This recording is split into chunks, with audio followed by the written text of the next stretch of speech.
There's a whole host of great bonsai books for anybody who's interested in getting into the hobby of bonsai, and they provide a superb resource for learning. But keep watching to see why I am no longer buying bonsai books.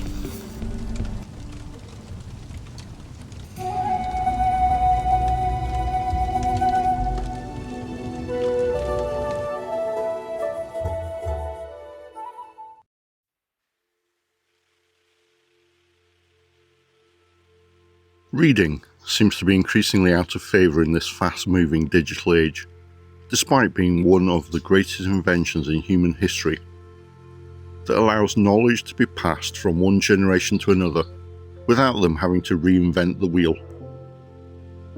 Today our attention spans seem to be much shorter, and people prefer a quick video rather than the structure, organisation and indexing of information that comes from books.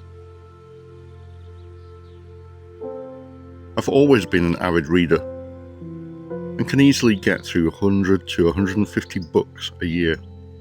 Any subject that I'm interested in, I feel the need to absorb and immerse myself in as much knowledge as possible. And this is the case with bonsai.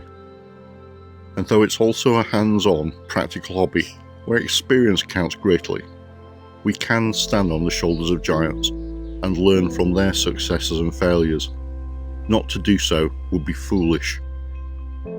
For bonsai, that means knowing not only about development techniques, species of trees, but peripheral topics such as design, deadwood carving, propagation techniques, and even Japanese philosophy and artistic principles.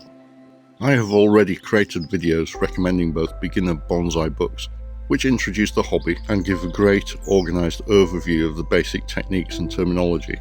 Similarly, intermediate level books that look in more detail at stylistic design issues, care and maintenance, and species specific information.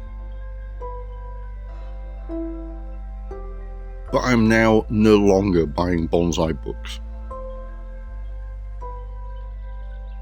At a certain point in the bonsai journey, this information in the beginner books becomes repetitive and simplistic, and only so much can be said about techniques like wood carving and developing deadwood, or air layering and fertilising bonsai trees. So now I'm more focused on the details of how plants and trees work. I've not stopped buying and reading books, but my focus has changed.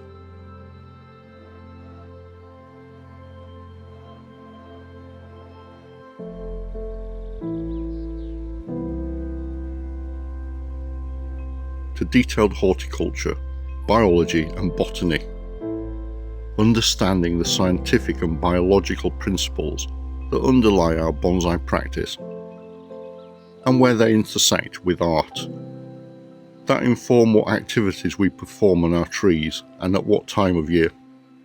Tree biology doesn't have to be complex and confusing, and it's my aim to share and simplify the critical elements, to distill out the knowledge that helps us to work on our trees and to refine them and keep them healthy. Because once we understand some of the basics, our bonsai horticulture and development can thrive, and our bonsai trees with it. So join me on this continuing journey, and I'll try not only to inform you in what to do with your trees, but to share an in-depth understanding of both why and when.